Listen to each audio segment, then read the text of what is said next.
Good morning students. So this is class 12th physics and I'll be discussing the assignment solutions of chapter number 6 and chapter number 7. So let us begin with the first question of the assignment. Okay, so in the first question of assignment you are given a figure and PQ is a movable rod, that is it is moving in this direction with a speed v. Magnetic field is given in downward direction, that means it is perpendicular to the plane of this coil. Okay, so its resistance is R and length of the PQ rod is L. Let us suppose it is L. Okay, so and one more thing, let us suppose the magnetic field is B. So in first part you have to calculate the expression for the EMF induced in the conductor. So as you know, EMF induced is minus d phi by dt. Here see, B is constant, but when this rod will move, the area of the coil will change. Therefore B will come outside, but we will get dA by dt, because as you know phi is BA. So area can be written as length into breadth. So see, the length is constant, but the breadth will change when this will move. So L will again come outside, dx by dt, and dx by dt is nothing but V. So induced EMF will be BLV. Okay, so in third part direction is asked, so I am explaining the direction in this part only. Now clearly see, when this will move this rod will move towards right, the area of the coil will increase. If area is increasing in the magnetic field, that means your magnetic flux will increase. Therefore, according to Lenz's law, the induced EMF will be induced in such a direction so as it opposes the increase in magnetic flux. So it can only oppose when it is in opposite direction to initial magnetic field. So initial magnetic field is downward. So now the magnetic field will come in upward direction due to induced EMF. So if magnetic field is coming outward, that means the EMF will be induced in anti-clockwise direction. So it will be in anti-clockwise direction. In the second part, you have to calculate the force required to move the rod in the magnetic field. So as you know, F is given by I L cross B. Because L and B are perpendicular, therefore sin 90 will be 1. So we will get ILB. Now as you know, current is given by E by R. That is nothing but V is equals to IR. E is BLV and resistance is R. So the answer for force will come to be B square L square V upon R. Just put the value of current in the in this equation. Okay. So this is the force required to move the rod. Okay. So the second question says, when an inductor L and a resistor R in series are connected across a 12 volt 50 hertz supply, the area of the current is perpendicular. A current of 0.5 ampere flows. The current differs in phase from the applied voltage by pi by 3 radian. Then you have to calculate the value of R. So now you know XL is written as L omega, because in the circuit we have inductor and resistance. So this is the XL and we have R. Okay. So if you calculate impedance, that will be equal to under root R square plus XL square. Or if you multiply by I on both sides, IZ will become V. If I take I inside, that will be I square R square plus I square XL square. Okay. So now V is given to be 12 in question. I have just taken outside under root. XL is omega L, so omega square L square plus R square. Also frequency is given to be 50 hertz in question. So let us convert omega into 2 pi nu. So just convert it and you will get this 100 pi L whole square plus R square, and I is also given in the question to be 0.5. Okay, so I have just solved it. Okay, I have squared this term in this step. Okay, so after squaring you will get this, mark it first term. Okay, now you know tangent phi is XL minus XC upon R. XC is 0 here, so tangent phi will be XL upon R. XL is again omega L upon R, and again omega is 2 pi nu. So from here you will get tangent pi by 3 is equals to 100 pi L upon R. Mark it second equation. Now from the second equation, put the value of 100 pi L into first equation. So you will get 576 is equals to tangent pi by 3 into R whole square plus R square. So from here you can calculate R, that will come to be 12 ohms. So this is the value of resistance. Okay, so next is third question. In this it is given PQ is a 0.5 meter long rod and it completes the circuit as shown. The area of the circuit is perpendicular to the magnetic field of flux density 0.15 Tesla and the resistance of the circuit is given to be 3 ohms, then you have to calculate the force required to move the rod in this direction. So again, as I told you in first question, force is B square L square V by R. You are given everything in the question. V is also given 2 meter per second. So just put all the values and you will get the answer of force to be 3.75 into 10 to the power minus 3 newtons. Okay, so the next is question number 4. In this you are given a circuit, okay, and you have to calculate the speed of the loop for which 2 ampere current flows in the circuit. Okay, so first of all, see, area is your side of this loop is given 15 centimeter, resistance is given of this loop 1 ohm. We have to calculate for this current, V is to be calculated, so mark it V only, and magnetic field is given to be 2 Tesla. Okay, so first of all, let us calculate equivalent resistance of the circuit. Now clearly see, this is a Wheatstone bridge, balanced Wheatstone bridge, because P upon Q is equals to R upon S. So no current will flow through this 2 ohm. So we can easily calculate the equivalent resistance. So this 2 and this 2 will be in series. Again, this 2 and this 2 will be in series, that is 4 and 4, and now they are in parallel. So just use the formula, you will get equivalent resistance to be 2 ohm of this circuit. Now it has 1 ohm, it has 2 ohm. That means total resistance of the circuit will become 3 ohm. And as you know, E is BLV, that is induced EMF, and I is E by R. So E is just nothing but BLV upon R. So from here, calculate the value of V, that will come to be IR upon BL. Put all the values, you will get the answer of velocity to be 0.02 meter per second. Okay, so the fifth question says a circular coil of radius 8 centimeter or 0.08 meters and 20 turns is rotated about its vertical diameter with an angular speed of 50 radian per second and a uniform magnetic field of this much. Then you have to calculate in first part maximum EMF induced in coil. As you have studied in your theory lectures, maximum EMF induced is NAB omega, because the formula of EMF induced is NAB omega sin omega t. To get maximum, omega t should be 90 degrees. So that means sin omega t would be 1. So that will be NAB omega. Now you have all the values given in question. Just put in here. You will get the answer to be 0.603 volts. In second part, it is asking average EMF. Again, you know, average EMF over a cycle, over a complete cycle is 0. So the answer would be 0. In sixth question, it is asking devices A and B are connected to a variable frequency alternating voltage source.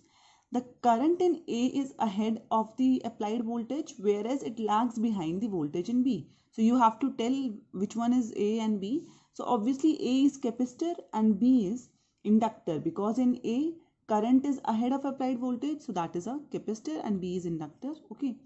In second part, you have to calculate how will the current in each of these devices change on decreasing the frequency of applied voltage.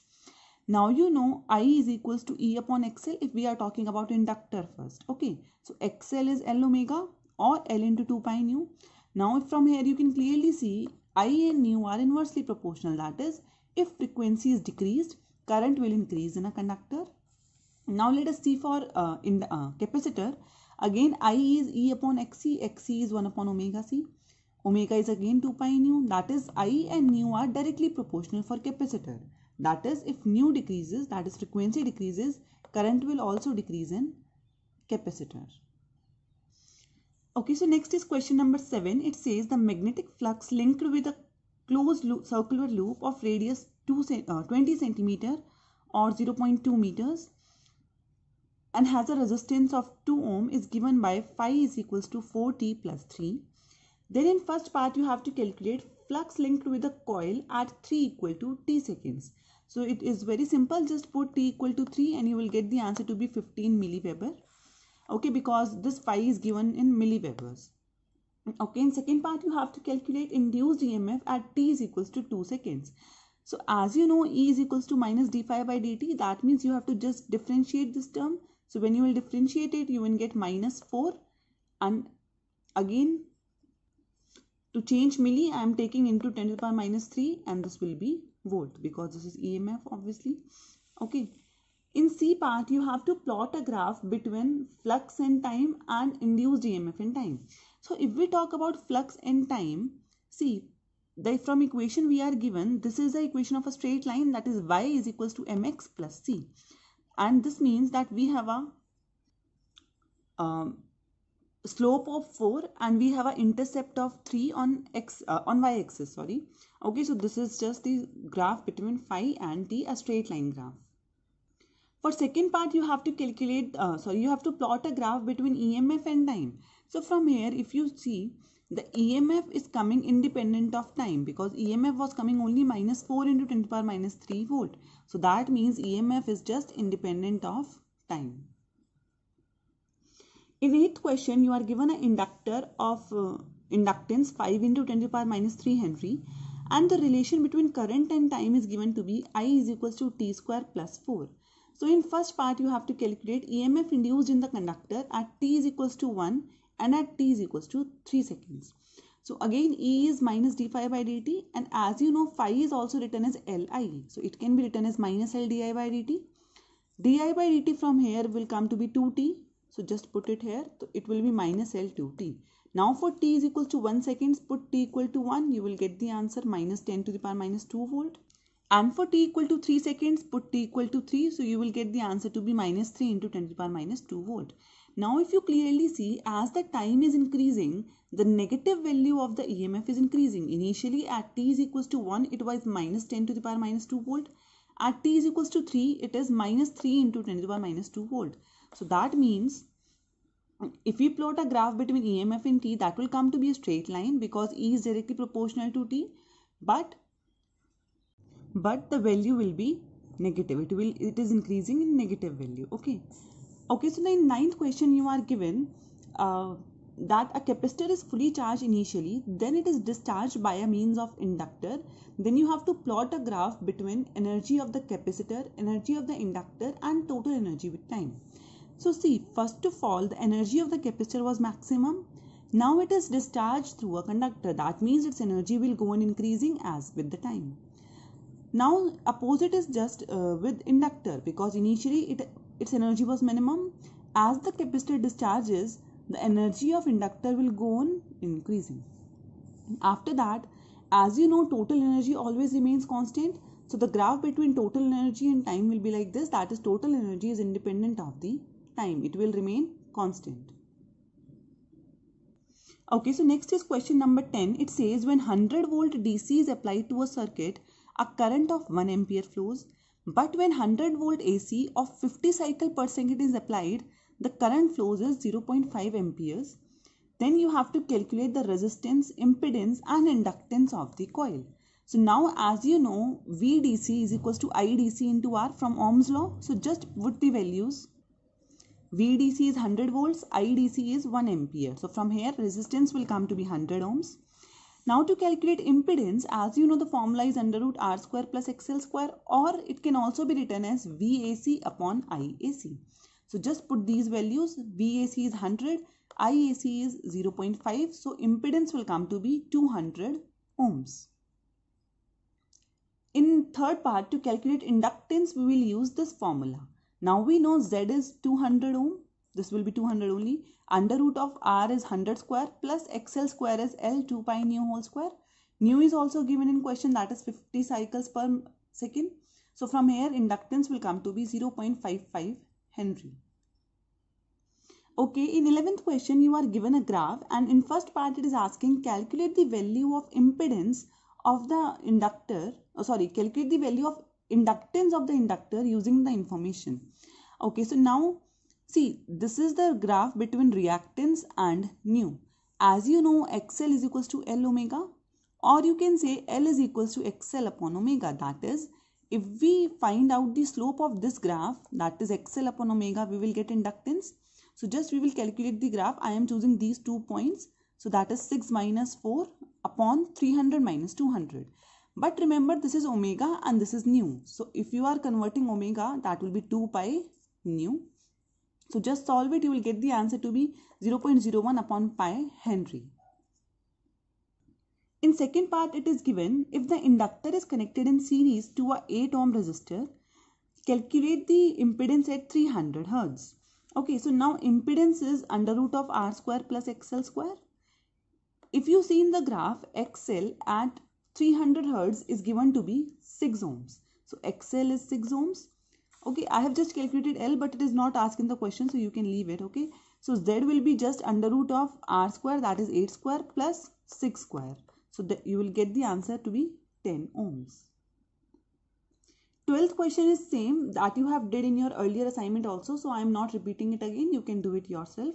Next is question number 13. It says a long solenoid with 15 turns per centimeter and area 2 centimeter square placed inside normal to the axis. If the current carrying by the solenoid changes from 2 to 4 ampere in 0.1 seconds, what is the induced EMF in the loop while the current is changing?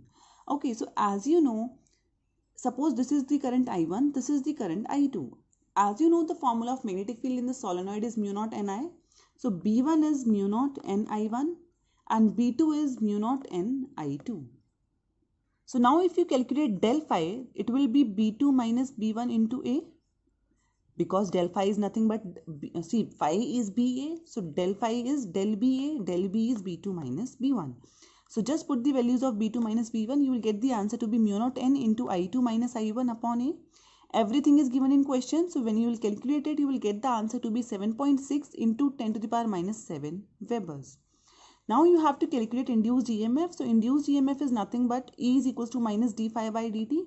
This is your d phi and dt. Time is given to be 0.1 seconds in question. So calculate it. You will get the answer to be 7.6 into 10 to the power minus 6 volts. Okay, so in question number 14, you are given a wheel with 10 metallic spokes, each 0.5 meter long, is rotated with a speed of 120 revolution per minute. So length is given. Frequency is given to be 120 revolution per minute, or you can change it to 2 revolution per seconds. Okay, value of magnetic field is given to be 0.4 Gauss. Then you have to calculate what is the induced EMF. Okay, so now when the spoke of the wheel will rotate, see, it will cover some area. As you know, the total area will be covered in an angle of 2 pi. So we can say pi r square will be covered in 2 pi angle. So let us calculate area covered by any arbitrary angle theta. So by using unitary method, that will come to be pi r square theta upon 2 pi. So it will be r square theta upon pi. It will be r square theta upon 2, right? Okay, so now you know E is equals to d phi by dt. I am just neglecting negative sign. I am just taking magnitude. So E is equals to d phi by dt. Okay, so now phi is BA, right? So B is getting outside, area is dA by dt. See, because when the metallic spoke will move, the area will continuously change. So inside the differentiation, area will be kept. So when you will keep the value of area to be this much, r square upon 2 will come outside. So this will be d theta upon dt. And as you know, d theta upon dt is nothing but omega. So E will come to be b r square omega upon 2. So just put all the values of B, R, omega into, you will get the answer to be 6.28 into 10 to the power minus 5 volts. Okay, so the next is question number 15. It says a circular coil of radius this much, number of turns 20, is rotated with the angular speed this much, in magnetic field this. Then you have to calculate the maximum and average value of EMF. So again, maximum EMF is NAB omega. Solve it, you will get this answer. Average EMF over a cycle is 0. Now to calculate, okay, one more thing is given in question. If the coil forms a circular loop of resistance 10 ohm, calculate the maximum value of current in the coil. So maximum value of current will be nothing, just E maximum upon R. E maximum is 0.603 upon R. So that will come to be 0.0603 amperes. After that, it is asking calculate the average power loss. So the formula of average power loss is EI upon 2. You know E, you know I upon 2. So you will get the answer to be 0.018 watt. Okay, so after that it is asking where does this power come from? See, when current is induced in the coil, that will produce a torque opposing the rotation of coil. So if the current induced is opposing the rotation of coil, that means to keep it rotating, we have to apply some external force. That means some external agent is required. So power will come from this external agent, and generally we call it as rotor. So power will be coming from external agent.